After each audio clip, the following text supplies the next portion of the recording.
ஓம் நம சிவாய. ஓம் நம சிவாய. ஓம் நம சிவாய. அன்பான சிவ அன்பர்களே, கடந்த நாட்களில் நம்ம சிவபெருமானுடைய மிகவும் புகழ்பெற்ற ஆலயத்தின் வரலாற்று சிறப்பை நான் உங்களுக்கு வழங்கிட்டு வரேன். அந்த வகையில் நாம் இன்றைக்கி பார்க்க போகிறது உலகத்தில் தோன்றிய முதல் சிவலிங்கம். உலகத்தில் தோன்றிய முதல் சிவலிங்கம் எங்கே இருக்குது? அந்த சிவலிங்கம் பார்த்தீங்கன்னாக்கா தன்னை நாடி ஒரு பக்தருடைய பாவத்தை போக்குற லிங்கமாகவும் நமக்கு காட்சியளிக்குது. இங்கே பார்த்தீங்கன்னா இறைவி பார்த்தீங்கன்னா உலகாம்பிகை கோயில் வந்து மேற்கு நோக்கி அமைகிறது. இங்கே என்ன ஒரு சிறப்பு அம்சம்னா, அசுர குருவான சுக்கராச்சாரியர் மகன் துவஸ்டாவை வந்து இந்திரன் வந்து தன் குருவாக ஏற்றுக்கிட்ட இடம். அப்படி துவஸ்டாவை இந்திரன் குருவாக ஏற்றுக்கிட்ட இருந்த போதிலும் துவஸ்டா வந்து அசுரன் நலனுக்காக ஒரு பெரிய யாகம் நடத்துகிறார். அந்த யாகத்தில் பார்த்தீங்கன்னா இந்திரனுக்கு உடன்பாடு இல்லை.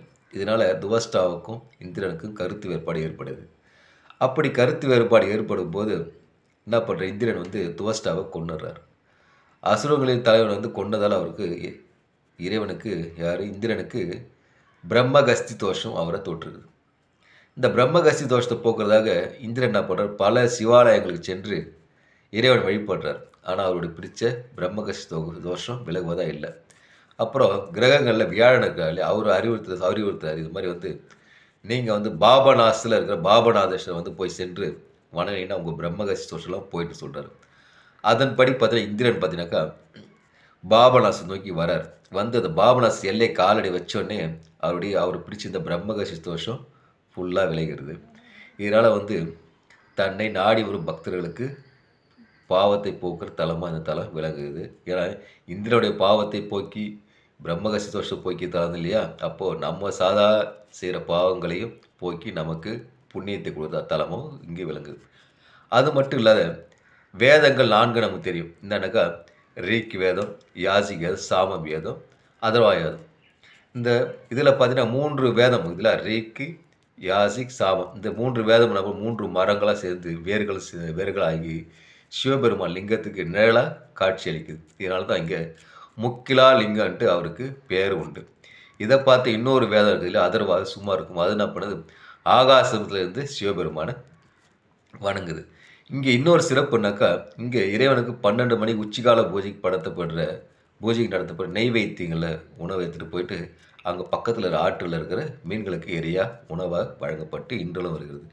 இன்னொரு விஷயத்து ஒரு நாள் தைப்பூச அன்னைக்கு சிவபெருமான் நடராஜர் வந்து நந்தி மீது ஆனந்த தாண்டவம் ஆடுறாரு. அந்த தாண்டவத்தை பார்த்தீங்கன்னா பதஞ்சலி முனிவரும் வியாக்கிர பாரத் முனிவர் என்ன பண்ணுறாங்க, நந்தியோட கொம்பு நடுவில் இருந்து பார்த்து ரசித்தாங்க. இங்கே உலகாம்பிகைக்கு வந்து ஒரு சன்னதி இருக்குது. அந்த சன்னதி மட்டும் ஒரு உரல் இருக்குது. அந்த உரலில் பார்த்தீங்கன்னா பெண்கள் வந்து விராலி மஞ்சளை வாங்கினது தன் கையால் இடித்து அந்த மஞ்சளால் அம்மளுக்கு அபிஷேகம் ஆராதனை செய்கிறாங்க. இப்படி செய்யும்போது பார்த்தீங்கன்னா அவங்களுடைய மனக்குறை அவங்க வீட்டில் மங்கள விசேஷம் நடக்குதா ஐதீகமாக சொல்லப்படுது. இன்னொரு விஷயம் நடக்க இந்த கோயிலுக்கு என்ன சிறப்புப்படுதுனாக்கா, பொதிகை மலை அடியில் இந்த ஆலயம் அமைஞ்சிருக்கிறதால இது அகத்தியர் வழிபட்ட ஆலயம் சொல்கிறாங்க. அதனால் வந்து தைப்பூசம் அன்றைக்கி பார்த்தீங்கன்னா அகத்தியர் விழாவை இங்கே பெரிய விழா வருடம் கொண்டாடப்படுது. அப்படி அகத்தியர் சீரடான உரேச முனிவருக்கு வந்து அகத்தியர் வந்து 9 மலர்களை கொடுக்குறார்.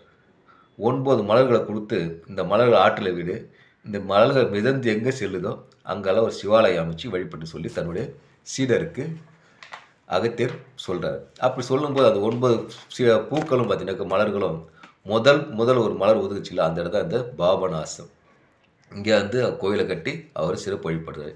இங்கே இருக்கிற லிங்கம் பார்த்தீங்கன்னாக்கா ருத்ராட்சி வடிவில் இருக்கும். இந்த லிங்கம் இங்கே ருத்ராட்சி லிங்கம் தான் இருக்குது. நவ கோயில் ஒன்றான சூரிய தேவன் அம்சமாக கருதப்படுற ஆலயமாக இந்த ஆலயம் வழங்கப்படுது. கைலாசநாதரை முதன்மை கடவுளாக கொண்டு வழங்கிய ஆலயம் அது. நவ கோயிலில் முதலாவது ஆலயமும் இந்த ஆலயம் வழங்கப்படுது.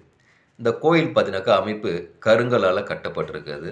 முதன்மை கடவுள் போது பாபநாசர் லிங்கடியில் இருக்கார். அப்புறம் வெளிச்சுவரில் பார்த்தீங்கன்னாக்கா விநாயகர், சுப்பிரமணியர், தட்சிணாமூர்த்தி, துர்க்கை, நவக்கோள்கள் இவங்க உருவெல்லாம் பொறிக்கப்பட்டிருக்குது. இங்கே கொடிமரத்தை அடுத்து சிறு கோயிலில் போய் யாழி அமைச்சு தூண்கள்லாம் வந்து மண்டபத்தை அமைச்சிருக்கிறாங்க. இங்கே நடராஜர் வந்து ஆனந்த கொண்டதில் ஆனந்த தாண்டவத்தில் காட்சியளிக்கிறாரு. அதனால தான் இங்கே நடராஜரை புணுக்கு சபாபதின்னு சொல்லியும் அழைக்கிறாங்க. இந்த கோயில் வந்து 4 தீர்த்தங்களை கொண்டது. பாபநாச தீர்த்தம், அக்னி தீர்த்தம், அகத்திய தீர்த்தம், கல்யாண தீர்த்தம் இன்னும் 4 தீர்த்தம் கொண்டு சிறப்பு கொண்டது. இந்த கோயிலுடைய வரலாற்றை வந்து சரியாக கணிக்க முடியல. ஏன்னா மிகவும் பழமையான ஆலயம் இல்லையா? அதனால் வந்து இதில் வரலாற்றை மிகவும் கணிக்க முடியல. அதில் இந்திரனுடைய பாவம் போக்கிய ஆலயம் சரிங்களா? அகத்தியருடைய சீடர் ரோமா மகிழ்ச்சி வணங்கிய ஆலயம்.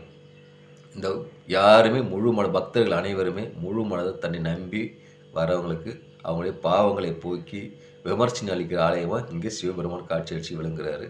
அதனால் வாய்ப்பு உருவாக்கிட்டு போயிட்டு தவிர்க்காதீங்க. வாய்ப்பு உருவாக்கிட்டு விரைவிலே சென்று பாபநாதரை வணங்கி தன்னுடைய பாவங்களை போக்கி நிம்மதி பெற்று வாழ்க்கையில் மகிழ்ச்சி பெற்று இன்பமுறு வாழ்க. ஓம் நமச்சிவாய, ஓம் நமச்சிவாய, ஓம் நமச்சிவாய. அன்பையே விதைப்போம், அன்பையே அறுவடை செய்வோம். ஓம் நமச்சிவாய.